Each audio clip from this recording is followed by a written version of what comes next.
Meneer Dawie Roodt, thank you very much for joining us this morning at Aspire Play. I'm really happy to have you in the studio and I'm really looking forward to this interview. Hoe gaan dit met jou? Baie dankie vir die uitnodiging. Uiteindelik is ons hierso. Yes. So thanks very much. Now I'm very good. I'm much better than a country, I can tell you that. But baie dankie vir die uitnodiging. Thank you very much, Mr. Meneer Roodt. We are mainly a political podcast, but I'm sure even our listeners are quite tired with the political rhetoric. So we want to demonstrate to our listeners how our political choices as citizens have a dire effect on our economical livelihoods. And who best than you to come here and explain to us the political, how our politics can affect our economy. In fact, the subject called economics used to be called political economy. Oh, okay. Because it is basically the same thing. Yes. Because, what's going on in politics is about decisions. Yes. That's what the economy is about as well. In fact, all decisions and let me repeat that, all decisions that you will always make are always economic decisions. Let me give you one example. Even a decision who you want to get married to is an economic decision. Yes. Because clearly, the family farm could play a role, but it's a transaction. It's an exchange of love. Is it not? It's an economic decision. Economics is about everything. It's even about happiness. People think economics is about financial markets and some sort of stuff somewhere separate from us, but it's not. We are the markets. We are the financial markets. It's you and I. We are the economy. And politics is about the economy, and politics is about decisions and choices. Yes. So it's all intertwined. It's the same thing. Intertwined. Yeah, it's an interesting one, right? And obviously we see here currently in our country, we are facing dire economic conditions. And I do want to start off in the geopolitical situation that we find ourselves in, the deteriorating relationship between South Africa and America. We have seen President Trump even suspending aid to South Africa, expelling our ambassador. What do you think is next economically? What do you think is coming? Well, we can talk about where this whole thing came from, because I think that's also important, because this is not a new thing. This is something that has been brewing for some time. Yeah. So what's going to be next? I've got a suspicion they're going to kick us off AGOA. Okay. I think there's a possibility of tariffs, additional tariffs. Okay. I think there's a possibility of sanctions against specific individuals in the ANC. In the government. Yeah, in government. And I think there's a possibility even of financial sanctions. And that's really, really, really going to hurt. And we can talk about that as well, because that's got a sort of a budget angle to that as well. Yes. So I think what's going to happen next is the 2nd of April. Which is not that long. Okay. We're going to see some announcements, and I've got a suspicion these announcements are really going to hurt.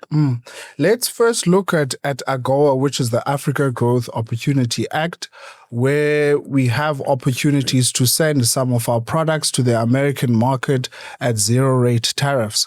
If that is taken away, what are the economic ramifications of that? Not so bad. Of course, certain industries will be affected more than other industries. The motor car industry, the agricultural industry, and a specific part of the agricultural industry, especially in the Southern Cape or the Western Cape then, will be affected. Not the grain producers that much, but certain parts of the agricultural industry will be affected. But if you look at it the macroeconomic point of view, if they kick us off AGOA, remember, if we lose the benefits of AGOA, it doesn't mean we're going to stop exporting to the US.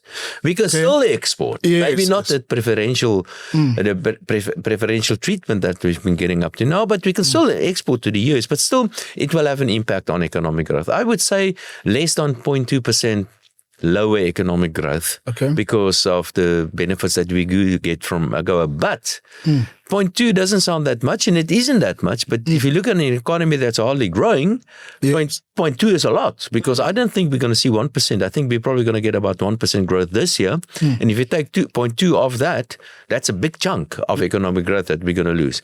So yes, it's big, but it's not that big, but it is big in the South African context. Yes. So it's mainly on the car, automobile manufacturing, and also in the agricultural space. Yeah. Those are the two major ones. industries that benefit. And the irony, apparently Donald Trump said the Afrikaners can come and move to there are some, which is but it's Afrikaners in many instances that will be affected from the agricultural side. So that's a bit of a contradiction here. If you kick us off AGOA, many Afrikaans farmers will be affected. Afrikaner farmers will be affected by that. And how do you think we can mend the relationship, rekindle our relationship with America? Okay. What steps do you think we should follow? A few follow? things. I've been thinking about this, and I think it's actually not that difficult. Yes. If you and maybe we can just understand where the whole thing started, where the whole thing came from. Okay. And this goes back some 100 years or maybe longer, because there was this ideological divide that started more or less at the time of 1917, the Russian Revolution, the Communist Revolution, and the world split into two ideologically. The one was a socialist, call it communist, whatever, world, so-called second world, the communist world, under the leadership then of Vladimir Lenin, which eventually spilled over, that ideology spilled over into China as well. And that was the ideological beliefs of that block of countries were socialist, centralization of power under the control of some super political party, the vanguard party, for example. On the other hand, you have the first world, the Western world, and ideologically, and this also goes back a little bit further, it even goes back to the French Revolution, but the Western world today, and about 100 years ago, was more defined as a world that protects individual rights. So the emphasis was on the individual, while in the case of the socialist world or the second world, the emphasis was on the collective, that was on the state. That's the two major differences between these two ideological blocks. So the Soviet Union then wanted to expand or to export their ideological beliefs, communism, while the Western world wanted to export their ideological beliefs, which was free market or more centered around the individual. And that's basically where the ideological differences came from. Yes. Now, since then, the world has been pretty much divided between the first world and the second world, the individual world and the collective world, or the centralized controlled world, and the third world. And people quite often think the third world are the poor countries in the world, which is not the case. The third world are actually those group of countries that did not align themselves either with the first world or the second world. A good example is Finland. Finland is actually a third world country because until recently they were sort of they're non-aligned, not with the first or the second world. Anyway, but that's where the whole thing started. Now, if you look at AGOA, for instance, the United States is seen as this it's seen as the leader of the free world. And quite often you refer to the United States president as the leader of the free world. They stand for individual freedom and, very importantly, for the protection of private property rights. And if you read through the AGOA agreement, it says that you need to do a couple of things.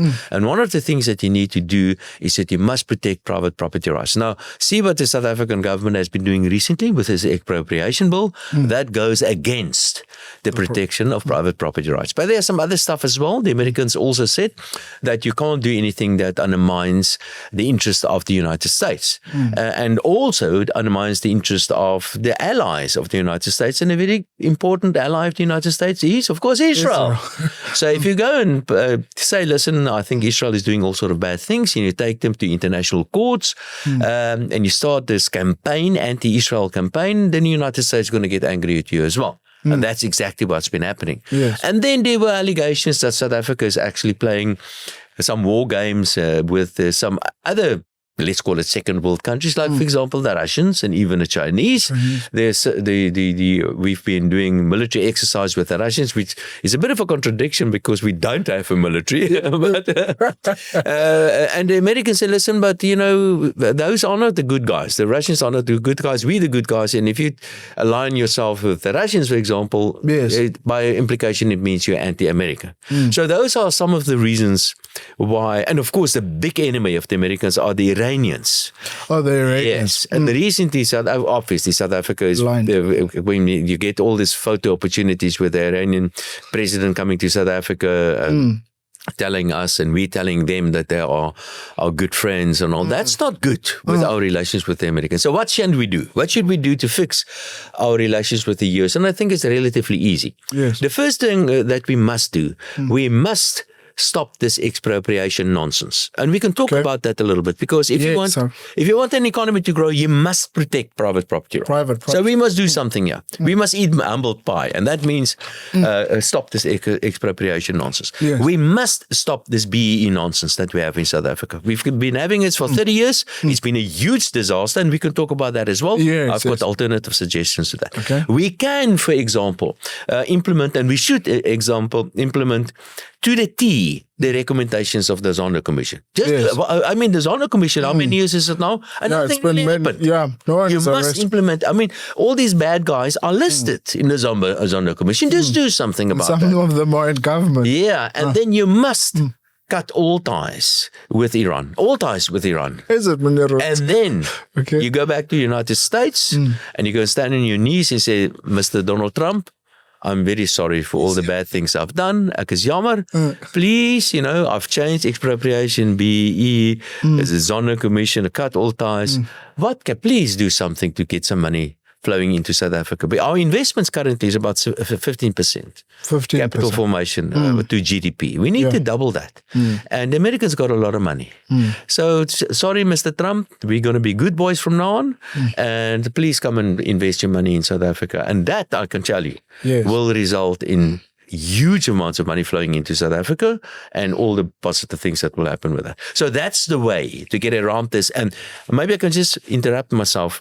I don't believe there's any political party at the moment that can really turn South Africa around. But there's one that can potentially turn South Africa around, and that is the ANC. That is the only political party at the moment that can make a significant difference to our economic prospects, and that's the ANC. But they must do the stuff that I've just mentioned. Yes. And they're the only political party that's got the power to do it for the next couple of years at least. Hopefully, we can get rid of this destructive ANC within the next couple of years. But for now, we're stuck with the ANC, and that's the only political party that can really turn our prospects around. Interesting.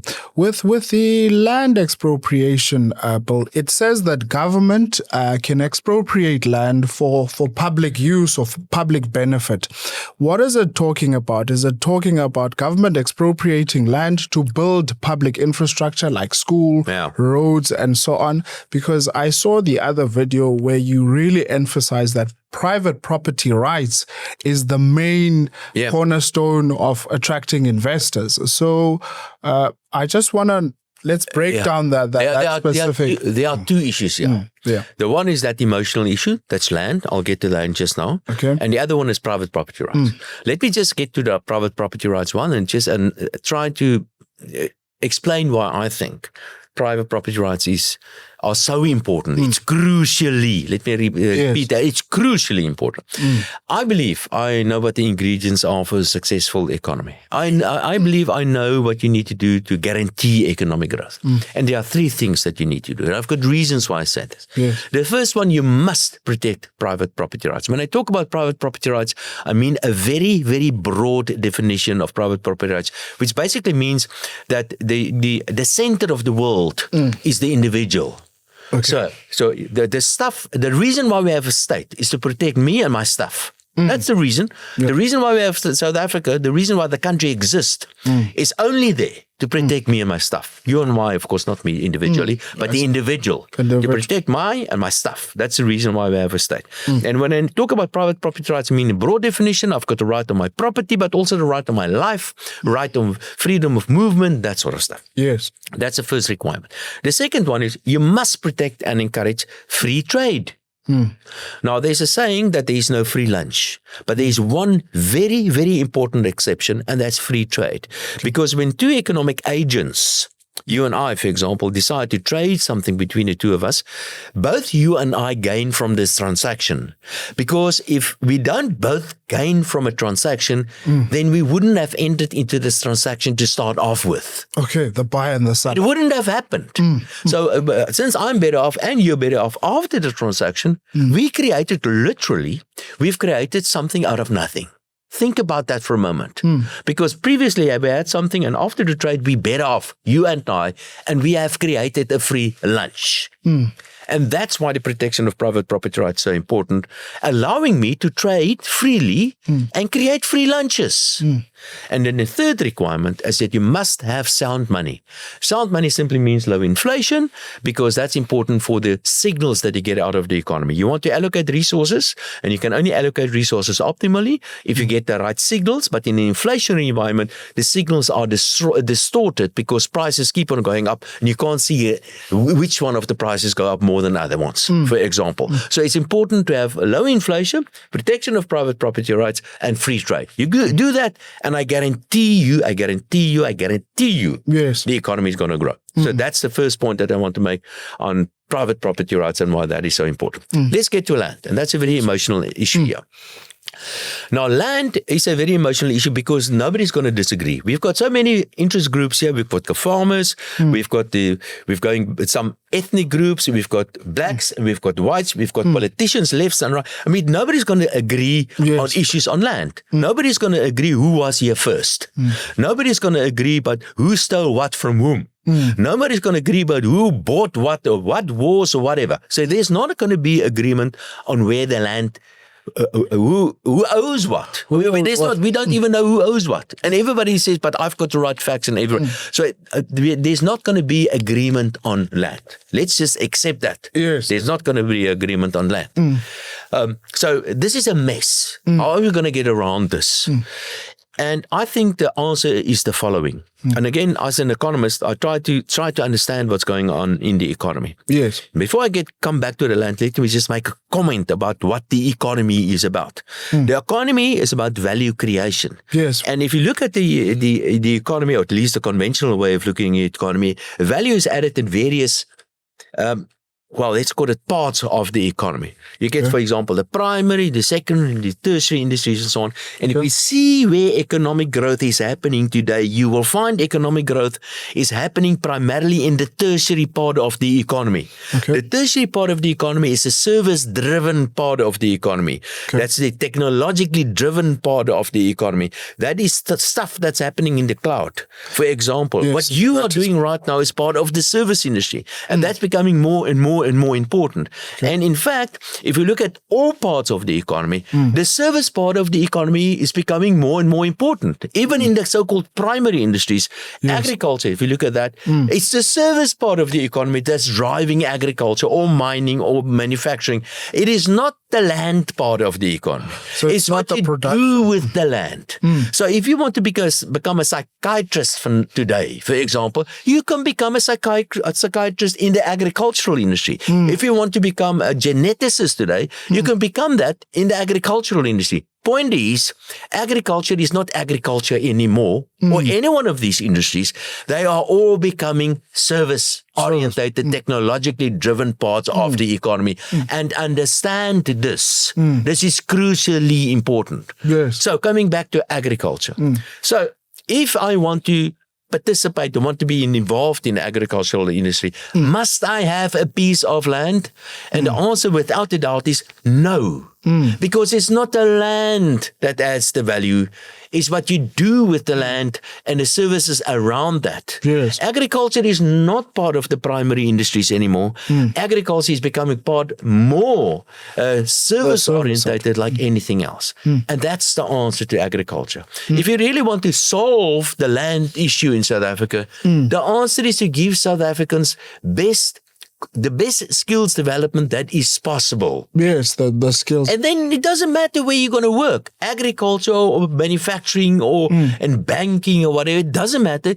You need skills. You need skills. You must be able to know how to use these skills and to participate in a modern economy because everything is moving to the cloud. You must know about the most recent technological advances. Yes. You must be in a safe environment. You must have access to water and electricity and the normal stuff and so on. But you must have access, a proper internet connection as an example, because that's where real value add is happening. Now, everybody's emotional about land. That's not the important part. Agriculture is becoming a corporate industry. Farming is becoming corporatized. You find that people you get, like I've said, you get all sort of careers that you can follow in agriculture. It is not about the land. And if only we can get that into the thick heads of politicians, and we have to get it, we give this message to farmers as well. It's not stop being about land. It is about what you do about this stuff. Let me give you an example. South Africa, we're sitting in Cape Town here. It's beautiful out here with Cable Mountain, so the weather is terrible in this place. But apart from it's beautiful place. But now, do you know how many foreigners are coming to South Africa to come and work in South Africa? And more of them are coming here because of the mountain. And because of our brandy and coke. Because of our beautiful steaks. And all the wonderful things that we have in South Africa. And they work for countries and for companies that are all over the place. That's the future of the economy. So it's not a piece of land. That's the future of the economy, and that's where the emphasis must be. Unfortunately, this has become a poisonous topic. It's become a divisive thing, the whole thing about land. In the meantime, we spend more on education in South Africa than most countries in the world in absolute and a relative term. But the quality of our education sucks. It's bad. It is horrible. We do not prepare our people for this modern economy. And that's where we need to fix stuff. We have to start, especially with primary education. I hope that makes sense. But it really makes sense. But Mr. Roodt, if you look at after the Anglo-Boer War, right, and when the Afrikaners took over, right, they started institutions in the States like the Land Bank to assist farmers, because some of the farmers were subsistent, and to assist them to be commercial farmers. You saw some of the state-owned enterprises that were created, like railways and harbors and so on, to support this industry so that we can grow and scale it, right? So don't you think that, in a way, the state needs to be involved again to sort of grow? Okay, let me just, I'm an Afrikaner. I mean, that's my background as well. And I've been thinking about this. And when I went to school, everybody told me how bad the English were because they put our grandparents in the concentration camps and all that. I mean, so that's the history that I have. And I mean, being an Afrikaner is something very dear to me. I'm very proud of my background, my people, what they have achieved. But the reality is, the truth is that the Afrikaners, if you go back 100-odd years ago, the Afrikaners were a bunch of illiterate people that didn't know anything about the world of diplomacy, didn't know about the rest of the world and so on. They were really subsistence farmers in many instances. And then we lost the war to the British, and South Africa became a union, and that's where we are. That was the beginning of all sort of things that happened in between. So that's where we are today. We've got a country called South Africa, which previously consisted of 4 provinces. In 1910, we became a union, for example. And the Afrikaner went through a lot of suffering, and there are even some Afrikaners calling for the return of the Boere republics like the Transvaal and the Free State and so on. But let's just think a little bit about this. I think one of the best things at a very dear price, and it came with a lot of tears and suffering with that, but one of the best things that could have happened to the Afrikaners is losing the war against the English. Against the British. Against the Brits. Because kicking and screaming, we became part of the British Empire, which was the biggest empire then. And you got suddenly part of this big empire, you got access to all sort of things that we didn't have access to previously. We learned about governance. We learned about being part of the empire. We got access to all sort of stuff. I mean, even Jan Smuts, which is Boer hero then, Jan Smuts. He was, Churchill even thought that he should take over as the Prime Minister of Britain if Churchill was not there at one stage. I mean, that was how revered people are, for example. But the point is They were a bunch of, let's be honest, a bunch of bokslachters, not all of them. And they became part of this modern economy, a modern empire and a big empire.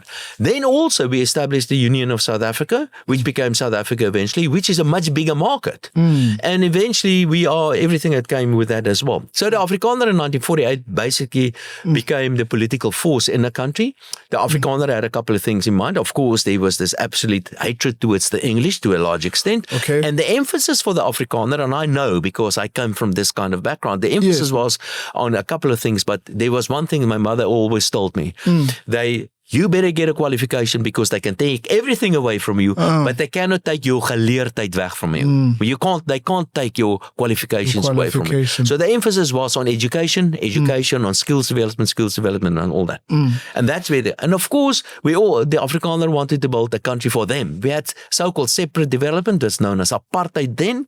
Apartheid meant that you have various different groups. Let's be honest, the Afrikaner thought that they're a little bit better than the other races. Not all the other races, but they were better. There was a lot of bad discrimination against other people. Yes. The worst thing about apartheid is that it's a humiliating system. I think that's the worst thing about saying that I'm racially better and superior to other races. I think that's humiliating. But the reality is Afrikaner established a lot of institutions because they wanted to uplift the poor Afrikaners then. And mostly in the state, right? Mostly driven by the state. That is indeed so. Yes. And let's be, and because there was this believe in themselves, they working for the identity and for the well-being of the Afrikaner. Many of these institutions were very, very well run. Okay. And they established some of the best institutions in the world. And I can give you some examples. Like Eskom was considered one of the best utilities in the world at one stage. Yes. Then, of course, Afrikaner did not do the same to many of the other racial groups, but they did do some stuff to many of the other racial groups. There was a lot of black universities created, as an example. There was the attempt was there to create these various Bantustans. As well, which was a bit of a disaster. It didn't work out well. And of course, there was a humiliation of the specific system called apartheid.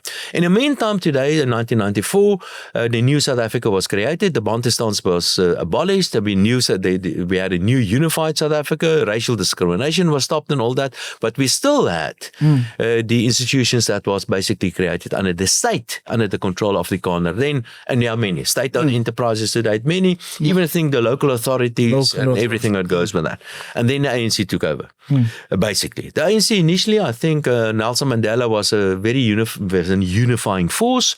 Get rid of racial discrimination, this humiliation, I can understand. And I've got this humiliation that the non-whites suffered. And just by the way, the Afrikaners always thought of themselves, I believe deep down, that they're also a little bit inferior to the English. Oh, to the English, because the English was the dominant. They were the English. They were the guys that took over. And Afrikaner wanted to say, listen, but I can be like the English as well, in a way. Oh, okay. And I can remember amongst, when I was younger, people spoke English. They said, but you want to be fancy, you want to be grand speaking English, you know. So there was a bit of inferiority as well. And I guess that was also a driving force behind the Afrikaner. So eventually, the ANC took over. And then the ANC wanted to create this non-racial South Africa, and I'm all happy with that and so on. Right. Unfortunately, the ANC went completely off the tracks. And the ANC, I think, stand for a couple of things. Coming back to what I said previously. Now, there are four things that the ANC is, that I think that characterizes the ANC. Yes. The first thing is ideologically, coming back to what I said earlier about the first world and the second world. Ideologically, the ANC is not, it's not for individual freedom. The ANC stands for the collective, for the state. They've got socialist ideology. So you can give it all sort of names, socialist, communist, you can call it developmental or whatever. But the basic thing is, and we can talk about communism or socialist system if you want to. I studied that. I found it very, very interesting. Very interesting.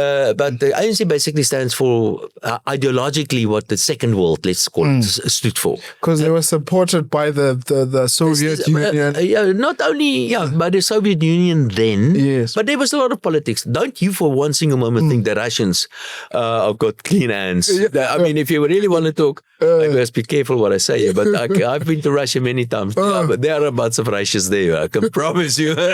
In fact, in Russia, you even have a system similar to, even today, similar to what we had in apartheid. They have hands. They've got from like Chechnya and...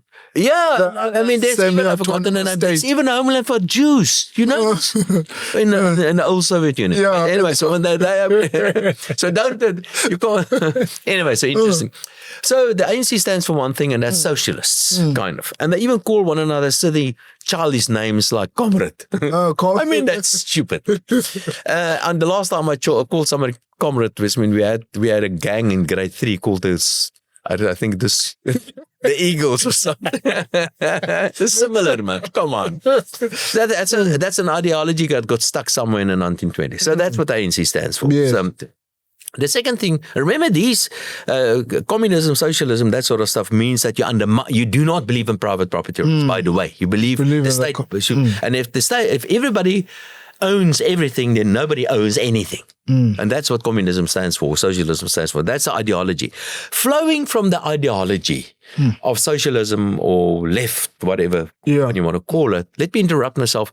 The majority of ANC members today don't even believe in anything. They don't really have an ideology. There are a couple of ideologues. I think Pravin Gordhan was an excellent example of a real ideologue. He was a real bleeding out communist. But for the majority of the other guys, they're only there for the ride. Their ideology is that align my own pocket. That's the ideology. The financial gain. Yeah, that's the ideology. No, they don't care. As long as I... As long as you pocket. But they are ideologically, I see it probably somewhere on the left. Flowing from their ideological beliefs, they have certain policies. Obviously, that's what the political party do. And the policies flowing from this ideology are things like, for example, centralization of power and the state taking over stuff. Becoming the owner of stuff. Like, for example, and that's where expropriation comes in. That's where Bella comes in. Bella, of course, it's about Afrikaans as well. But Bella primarily means that the Minister of Education takes more control. Centralization. Taking away bodies. the powers from the people and give it, and that's a bad thing.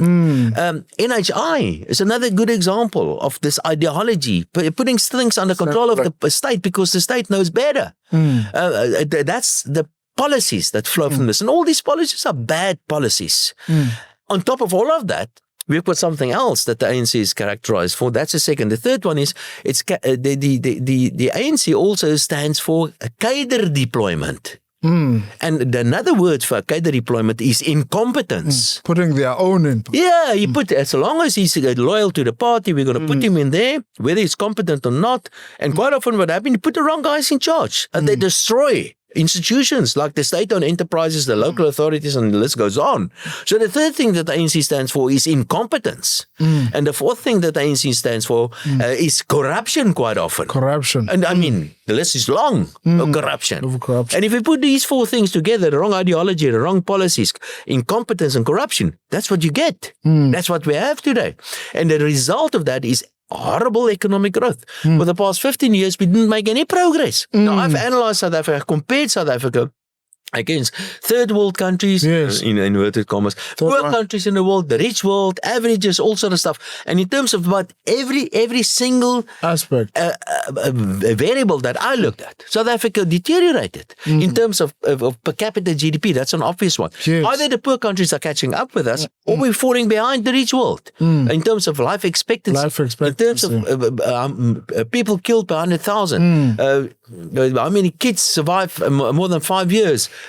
Quality of education, every single thing that you can think of has dropped. We've been falling behind because of those four things that the ANC stand for. We need to fix that. So our problem in South Africa, I can give you a long list of economic issues, but our problem in South Africa is politics. That's the problem. That's the mess. It's not economics. It's politics. You need to change, either the ANC need to change their ideology, or we, the people, need to change the ANC and get rid of the ANC.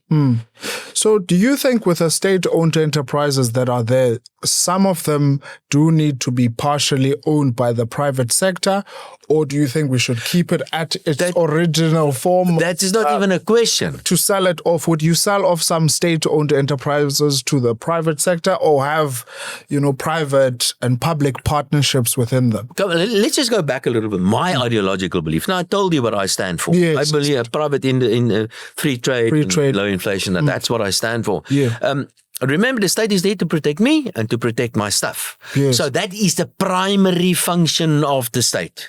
First, look at the safety of your people and protect them. That's what you must do, number one.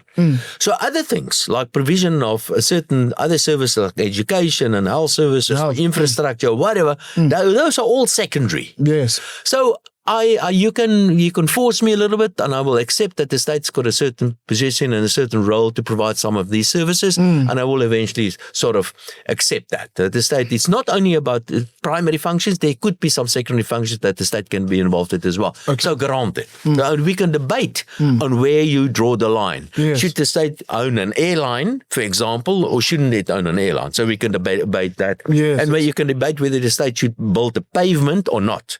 So it really depends on where you want to draw the line. But granted, there is somewhere a place where the state should be involved in not only the primary function, protection, but also some secondary stuff. Okay. But coming back to your question, should the state be involved in the state-owned enterprises? And my answer to that is, that's not really a good question, because the answer to that is the state is anyway losing control over those state-owned enterprises. Whether they should or shouldn't be involved in that, that's not relevant, because they're not becoming less involved in that. In fact, what is happening, we are privatizing all those state-owned enterprises today, despite the fact that the ANC is the socialist organization or leftish kind of organization.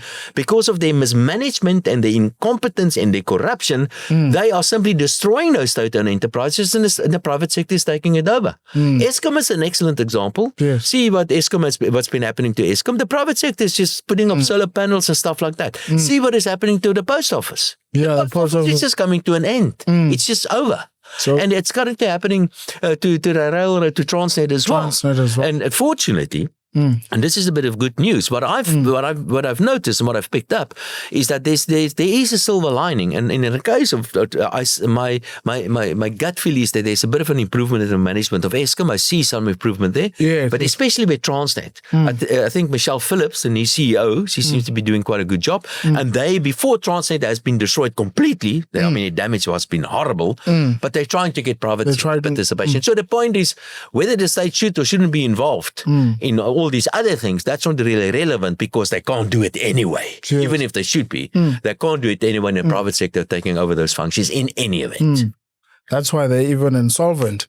So let's look at the budget, Mr. Roodt.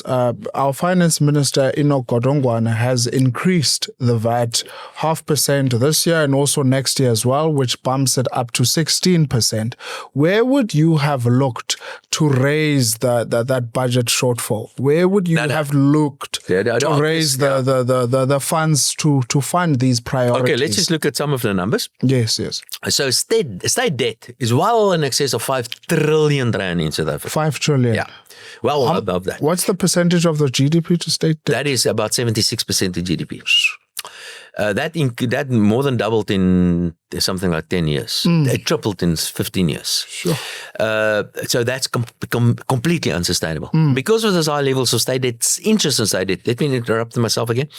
That excludes the debt of the local authorities and the state-owned enterprises, which is another trillion. Yes. You should actually add it to that. Maybe we'd add it with. You should add so that because excludes the state-owned enterprises. And the local authorities. And the local authorities have been destroyed. I mean, they owe more than 110 billion rand to Eskom only, the local authorities. So the total debt to GDP is actually closer to about 95% of GDP, if you include those. Anyway, so what is the interest on state debts? The interest on state debt, well, it's the second most important expense item to the Minister of Finance. Previously, it was the fourth and the fifth. Until last year, it was the third most important expense item. Today, or this financial year, is the second most important expense item after education. So it's education, interest, social services, the various grants and so on. That's the sequence now. So well more than 400 billion that we pay on interest and state debt. Every day we pay more than R1 billion on interest and state debt. Every second we pay about 15,000 rand every second on interest on state debt. Sure. Your portion, the per capita debt, the GDP into that, is about 100,000 rand. You owe 100,000 rand more than what you think you owe. So debt is becoming a major problem. And the reason why is because they've been borrowing too much money and wasting money, of course. And they want to keep on spending because that's what they tell us. And now they need money somewhere. They can keep on borrowing, but I can promise you, we are heading for a serious financial crisis if we keep on borrowing. Because who's going to fund this borrowing? Who's going to lend you the money? So that means that you have to get some revenue somewhere. Let's consider where you can get some additional income. Well, firstly, you get your revenue out of an economy. Yes. The economy is not growing. Therefore, you can't get enough revenue out of the economy. We need stronger economic growth. Then you can look at some places where you can extract more money out of the economy. There are 3 major places. Okay. You can take more money out of personal income taxes, which is by far the biggest contributor to the state. You can't take more money out of there because it's overtaxed already. We've seen an increase in personal income taxes, by the way, through stealth, bracket creep, of close to about 20 billion in the budget. But you can't do that because if you increase that, you're going to collect less. But very, very few. 250,000 individuals in South Africa, 250,000, pay a third of all personal income taxes. 250,000. Yeah. Sure. You can't increase that. I promise you, we're losing those taxpayers already. Can we increase company taxes? The answer is certainly no. Corporate tax. Because company taxes currently contribute about 20% to total taxes. Company tax rate about 27% is hopelessly too high. We're making South Africa hugely unattractive as an investment destination. We need to cut back on corporate taxes to bring it down to 15% at least. Okay. So we can't increase company taxes. And let me give you a number. 1,000 companies in South Africa pay more than 70% of total company taxes. Just 1,000 companies, 70%. More than 70%. 1,000 companies. Of course. That leaves you with the only revenue source where you can still get some more money out. And that is value-added tax. It's the second most important revenue source, about 30% of the budget. It's a broad-based tax. It's an indirect tax. And it means that the tax is, relatively speaking, heavier on the poorer income categories. And that's the only tax that remains. There are some rats and mice, the fuel levy and the sin taxes, but they're relatively small. Yes. And that's the reason why the Minister of Finance went for the VAT, because that's the only one left. But of course, the other political parties saw this as an opportunity. And well done. I'm not a great fan of the DA, but they played this very well by saying, listen, we're not going to go for a VAT increase because they know they're going to get a lot of support out there. And of course, all the other political parties are on the bandwagon now, so we're not going to, even the ANC is on the bandwagon. They also divided. So VAT increase, the Minister of Finance can make the announcement, and that is a fait accompli. So the VAT will increase the 1st of May. And if you want it, that's the way I understand the legal issues behind it. I'm an economist, not a legal guy. Yes. So they were going to try to go for the VAT increase. So that's the way that the ANC sees this. But of course, they don't see the real problem. Yes. The real problem is not getting in some extra revenue. The real problem is stop spending. Stop spending. That is the real problem. And where's the big money going to? The big money goes to the state-owned enterprises, which have been destroyed by the ANC mostly. So we've got to stop this because we can't keep bailing out state-owned. We can't do this anymore. So it's because of the incompetence and everything that goes with the ANC that we are where we are. And the second big money goes to the civil servants, the wage bill. The wage bill. It's gotten completely out of hand, the wage bill. There are too many civil servants. They are hopelessly overpaid and hopelessly underworked. Not all of them. I must make this very clear. So the percentage to GDP on our state salary, public wage bill? According to the IMF, it is in the region of about 15% of GDP. But then you talk about 1.2 million civil servants, and you talk about the civil servants working what we call central government. Yes. But there are more civil servants. Remember, the local authorities are civil servants. Remember, people working at Eskom are civil servants. They think they work for a company. They've got a board, and they've got a chairman, they've got directors, and so on. But that's all for a show, of course. They're not working for a company. They're working for the state. state. Yeah, for the if state. they were real companies, they would have been bankrupt Long ages time ago. Because that's not real companies. It's part of the state. They're civil servants. And if you look at all those civil servants, then we're talking about 2 million civil servants that we have in South Africa. And their total, what they take in the form of salaries, is probably closer to about 20% of the economy. Sure. Goes to about 2 million people out of 65 million. Come on. Sure. So 20% of our economic outcome. Roughly. Yeah. Sure. Goes to just salaries. The salaries of the civil servants. Sure. The broad definition, including the local authorities guys and people working for the parasitals. Sure. So it's a bloated bureaucracy. Completely and totally. That's where the issue is. But the problem is, so we need to cut the SOEs, the state-owned enterprises, and the Godongwane is trying to do that. Yeah. And they've destroyed it. Look at South African Airways. South African Airways, in today's money, cost us about 100 billion rand. It's gone. Where's this 100 billion? It's gone. Sure. So he's trying to cut back on that, and he's been trying to, but of course it's politically not easy to do that because that's a very nice place to issue tenders to your buddies. The state-owned enterprises.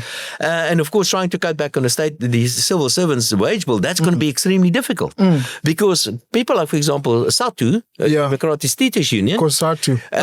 They belong to SATU, which is part of the tripartite alliance. I mean, the ANC needs those votes. Those votes. And in the meantime, education in South Africa sucks because it's not under control of the minister. Actually, it's under control of SATU, the teachers' union. And look at the quality of our education; it's horrible in South Africa. So we need to actually. We do not need to cut back on the salaries of civil servants. What we need to do, we have to improve their productivity and efficiency. The efficiency. That's what needs to happen, but dramatically. So if we spend this amount of money on education, for example, we must have the best education system in the world. The output is not... It's horrible. It's absolute. We, the taxpayers, are losing out. But that's the question. If you look at the budget, spend less. And those are the two places. Of course, you can cut back on the blue light brigades as well. But that's smallish amounts. It's not going to make a major... And we can reduce the size of the cabinet dramatically. But again, we're talking small change. The big money, SOEs, and of course, things like, for example, the salary bill. Interesting, Mr. Roodt. What happens with the consensus? Because now we've got a government of national unity. I'm sure before it was between the presidency and the Treasury Department in discussing the budget and also approving it. Now, what happens now if we've got more parties in the GNU and others are vetoing it and so on? This was the 40th budget that I've analyzed. I've worked at the Reserve Bank and I've studied this and I've been involved in Treasury and so on. I've analyzed budgets. I mean, the whole thing, forever and a day. In the past, the ruling party was also the dominant party. They had more than 50% in parliament. So what happened is we've got a budget office in Treasury and we've got a so-called rolling budget, which means it never stops. The budgetary process always goes on. It's not something that happens to us because it goes on forever. And so the Minister of Finance will go to the budget office one day, a month or two, three before the actual budget speech and say, listen, I want VAT increase or want more spend on that, whatever. And the technocrats will put the budget together. And by the way, they're very good guys at Treasury. Treasury. They're doing a good job. So they're putting a budget together and they will give the budget to the Minister of Finance and will write his speech and so on. This is the budget that I'm going to deliver based on my ideologies and policies and blah, blah, blah. So he will take this and go to the President and tell the President, by the way, I'm going to mention this and that. And the State of the Nation, you said this, I'm going to fund it by doing this and whatever. And he will mention it to one or two of the other important ministers like Trade and Industry is a good one, but he will also share much of this with the South African Reserve Bank because that's the other major policy lever, that's monetary policy. So I know because I worked at the Reserve Bank. So that's more or less the people that know about that. But for the rest, people didn't know about this. And then on budget day, it came as a huge surprise. The Minister of Finance will make announcements about sin taxes and VAT or whatever expenditure. Everybody will tap hands because he's the Minister of Finance representing the majority party. That's not the case anymore. Now all of a sudden, they don't have a majority and they're doing something very unpopular that's increasing in VAT. Other political parties said, listen, this is an opportunity to really hit the ANC hard with a big stick, and that's exactly what they're doing. Good for them. like you're saying. So is it going to go through? I don't think this VAT increase is going to go through. It's going to be very difficult to do that. So from now on, the budget will become a political playball, which is good and bad. The good thing about this is that all of a sudden we talk about the budget at Braaivleis and it's becoming a topic to discuss, which is a good thing. Because the budget, as far as I'm concerned, goes to the heart of a democracy. That's a good thing. The bad thing is now there's going to be a lot of horse trading by the politicians. So I want to do this. That's nothing to do with the budget. Then I will support you, whatever. And the politicians are not, as a rule, politicians, let's be honest, they're not very clever people. They do not know much about the economy and they know even less about fiscal policy. So now they have to decide about the budget with their horse trading or whatever, and that's going to become quite messy. All in all, is it more good than bad? I would say it's more good than bad. More good. Because it's out there in the open now. We're going to discuss it and it's going to be open and blah, blah, blah. And that's our responsibility to see what the various political parties stand for, what their suggestions are in terms of the budget, because like I've said, this is what democracy is about. So see what they're standing for, see what their proposals are, and decide who you're going to vote for based on the way that their stance regarding the budget as well. So yeah. They're more good than bad. I like it. And I can tell you, I absolutely love it. When you see these bunch of politicians jumping around like a bunch of cats on hot and roofs, don't know where to go to. So I think they will eventually start doing the right thing because it's inevitable. And the right thing is cut state spending. Do you think we will get economic growth with them allocating 1 trillion to infrastructure development? This 1 trillion that's not new money. I've forgotten the real amount of money, but it's probably about 40 or 45 billion or so extra that's allocated to capital infrastructure investment and over a period of 3 years. So this is not no real extra money. In fact, what I have done, remember, it's okay to borrow money. To go, for example, if you borrow money to buy a new house, you take on long-term a liability to buy a long-term asset, a house, which is okay. But if you go if you borrow money to build a new room for your new house, that's okay because it's long-term assets, long-term liability. That's also okay. So you've got a new baby, you build a new room because that's cool. But if you go to Mauritius and you borrow money to go and make the baby, that's current expenditure. That's not a good idea. And that's so that you destroy capital. So I've done a number and I've looked at how much the state, including the state-owned enterprise and so on, how much they invest in the economy and how much money they borrow. These two must be at least the same. The reality is, unfortunately, they borrow more than what they invest in capital. And the difference there is something like 200 billion or whatever. So the state is a major destroyer of capital. If you borrow long-term money to spend on short-term current expenditure, you are destroying capitals. The state is a major destroyer of capital. So yes, good idea to spend more on capital, but we're not spending nearly enough on capital. We must spend much, much more on capital, which means spend less on current expenditure. Yeah, it's really an interesting one, Mr. Roodt. So what do you say as citizens of South Africa? What should we do to weather the storm going forward in terms of our finances? I actually have a lot of confidence in South Africa. I'm getting concerned about some politicians saying really wacko, extreme stuff. And but don't get fooled by politicians. I think the middle ground in South Africa is very solid. I think the support of a government of national unity is there mostly. And I think that's what we want as South Africans. We want something that the government of national unity stands for now. Which means something to the right of the ANC, but something to the left of the DA, probably. So maybe I think there's a vacuum there. There's space for a new political movement of political party. Maybe the DA can become that. Or maybe the ANC can become that. Or maybe a combination of the two can become that eventually. But we're in a process of transition, political transition. So it's going to be something is going to be different. With coalitions. In future. And I hope we're going to get rid of this destructive ANC, or at least the destructive part of the ANC. and replace it with something else. Just something I think the leadership of a DA is weak. I think the DA needs some stronger political leadership, and maybe the DA can become that eventually, or some sort of combination. Yes. And that's our responsibility, what we have to do. We, the people of South Africa, must understand that we want to grow, and that's what we want. We want economic growth. Yes. We want wealth creation. We want less poverty. We want more jobs to be created. And by the way, I'm not a great fan of job creation as such. I want economic growth. Because economic growth will lead to jobs. But don't put the emphasis on jobs. Put the emphasis on economic growth. On and value. Jobs, yeah. Okay. So, but more economic growth means just everything is better for everybody. And think about this. What political party, what kind of things should we implement to get the economy to grow? Now, I mentioned 3 things. Yes. So that's what I suggest we do. Look at those things, political parties that support those 3 things that I mentioned. Private property, free trade, sound money. Political parties that stand for that. And with strong and good political leadership and not corrupt. I mean, there's a lot of corrupt guys. And efficiency, of course. But that's ideologically the sort of direction. That's how you judge a political party and vote. It's the power's in our hands. And I believe we're going to make the right decision. In fact, it is gradually happening right. I wanted to ask you, I forgot this part, the SDR grant, right? Which the state has created a massive dependency with the poor citizens of South Africa. What do you think must happen there?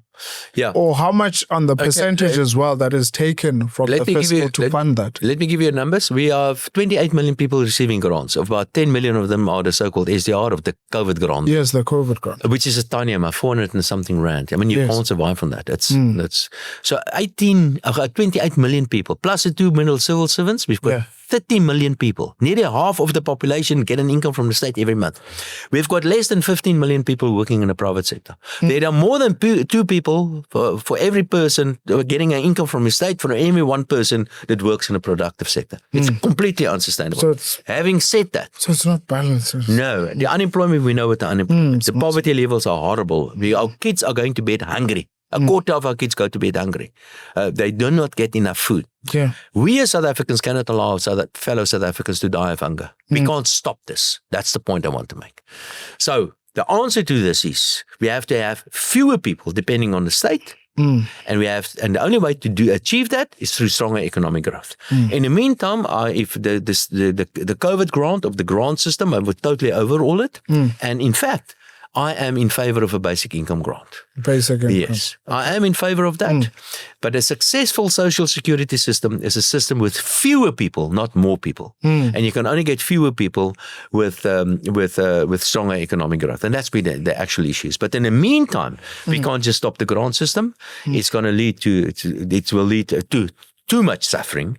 We South Africans, like I've said, we've got a responsibility to look after our fellow South Africans, but we must understand, but our fellow South Africans, the poor people, everybody depends on a growing economy. And as long as we've got this destructive government in place, the economy is not going to grow.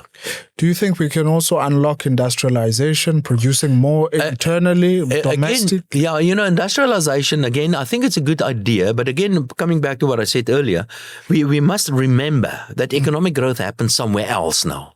Factories are still important. And we still have to, and in fact, factories are very important to South Africa because that's where you can really accommodate a lot of workers.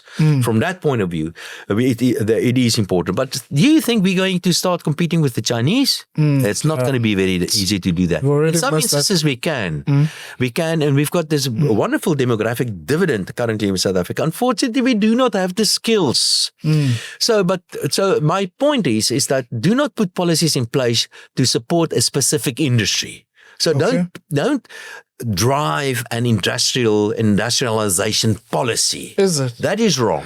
Rather leave it to the private sector. And the private sector will identify those places where the private sector can add most value. So don't pick an industry or a business. Politicians are not good with that. They're not good at picking winners. Leave it to the private sector to pick the winners. Just create an environment that is safe. Do the basic stuff that is safe, that protects private property rights, that encourages free trade, that works with the pavement and electricity and water and well-functioning education systems. Just do the basic stuff right and leave it to the private sector. The private sector has got a lot of money.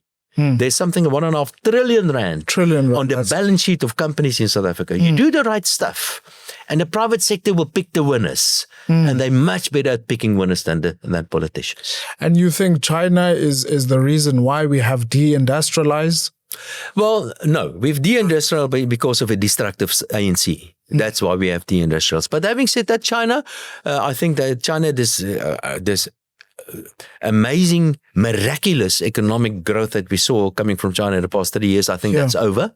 They've got their own issues, their own problems in China. I think the next economy that's going to be the global driver for world economy is going to be Indians, and their emphasis, their emphasis is not that much on the secondary or the industrialized part of the economy. It's on the service part of the economy. What I said earlier, service. So that's the Indian. I see the call centers like Dell. That's an example of it. So the Indians is going to be the next driving. But yes, the reality is, I mean, are we going to start competing with electric cars against the Chinese? The Chinese. No, come on. There's no way we're going to do that. So there's a demographic fall in China currently at the moment. That's part of the headwind to them. The population is getting smaller. They're getting older. Yes. They've got many other issues in China as well. We've got a young, growing population. Okay. Unfortunately, we've got this lot of young potential workers. But we can't do anything with them because they don't have the skills. So this is what a wastage. What I mean, the most important resource, and that's potential. That's human capital. We don't have that. We don't utilize that. But yeah, industrialization, leave it to the private sector. They're good at picking winners. Yeah. Wow, thank you very much, Mr. Roodt. I think we got a great educational today, and I'm really happy to have you here today, and all the best on your endeavors this year. We will be watching you and paying close attention to your lecturers that you're offering and so on. But thank you very much for coming through. Ek waardeer dit. My plezier. Baie dankie. Dankie.